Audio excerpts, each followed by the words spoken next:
It's the right call for OPEC, Kelly. I mean, listen, Exxon's just getting in line, but I'll take a different side of the story, which is what Exxon is doing is what Saudi Arabia wants to see.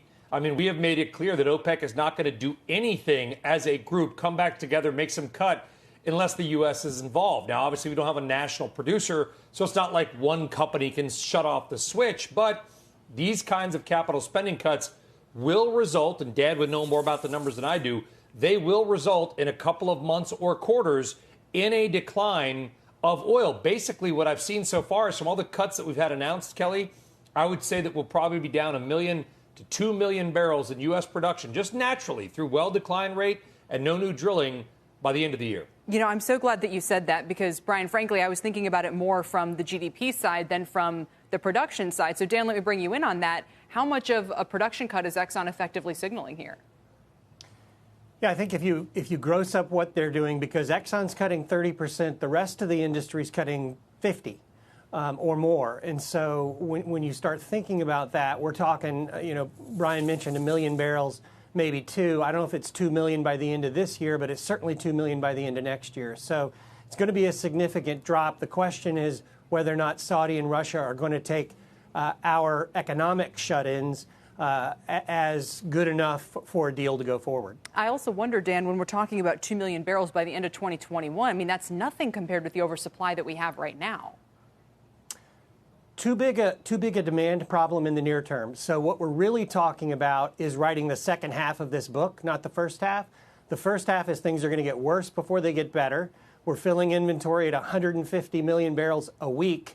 And so when that's happening, the business and oil price is going to be challenged. The question is, how quick can it get better? We need demand to get better, which means the virus has got to go away. And then the supply cuts can matter. So it's a second half story, not a first half story. Brian, where are we on OPEC having meetings and virtual meetings or not having them? I mean, where are we in all of that?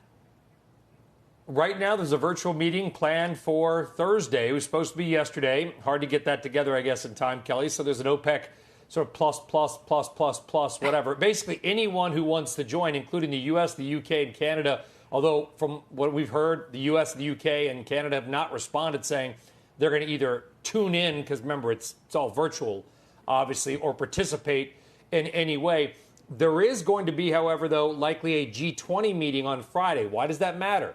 G20's rotating presidency is Saudi Arabia this year, and it's likely that the Saudis can use that to sort of become a super OPEC, if you will. So I think those are the types of things that OPEC, to what we're talking about, these cuts that are coming down the line and production cuts, and maybe this Texas Railroad Commission thing you had that Ryan's sitting on the other day, Kelly. If OPEC hears that, they may say, okay, the U.S. is willing to do its part, we'll be willing to do our part. But to Dan's point, it's all right now about you're never going to match supply demand, Kelly. You just got to make sure that you slow down the fill of those oil tanks. And I like, Dan, how you said that, we're talking about what happens in the second half of the book. We already know the first half is pretty ugly, and that's where we still are. So let me ask you about the role of Texas. We did have Ryan Sitton, the railroad commissioner, on the other day, and he said they're going to kind of take their cues from Trump. But you're saying that Trump, to you, appears somewhat indifferent. What do you mean by that?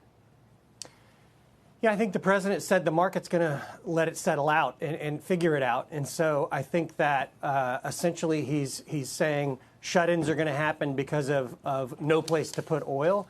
That's not a voluntary cutback. That is an involuntary cutback, if you will. And so I think that Texas, which has a governing body called the Texas Railroad Commission, Texas may prorate or shut people in on a prorated basis. So Texas will sort of lead the country here, and there's a meeting next week and a decision on April 21st on what they're going to do. So 3 people hold the fate of Texas in their hand. Ryan Sitton says he wants to cut. We'll have to see what the other 2 folks want to do. Okay. And Dan, finally, and I think this is the bottom line for a lot of the people watching right now, you say, if I'm reading this correctly, you think this is the best energy investing opportunity since 1986, or at least that it's starting to be? I think so. It's so bad that it's turning into something good. So the sector's off 50%. It's bounced 30%. From a public perspective, but the reality is assets are going to get very cheap. I think it's worse before better, but then it's going to be, the companies that make it through this are going to be stronger, and the opportunity to participate in what is an ongoing need for energy is there. So this is going to be a great time to put money to work. The problem is it's going to get tougher before it gets easier. All right. And Brian, before we go, how does the media attend that OPEC plus meeting, so to speak?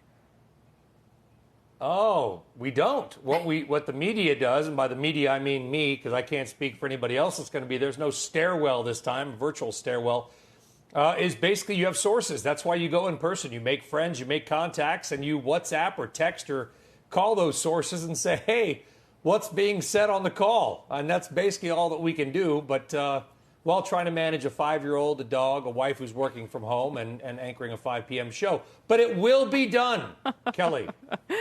Well, we look forward to that, and we thank you both for joining us today to talk about all of this.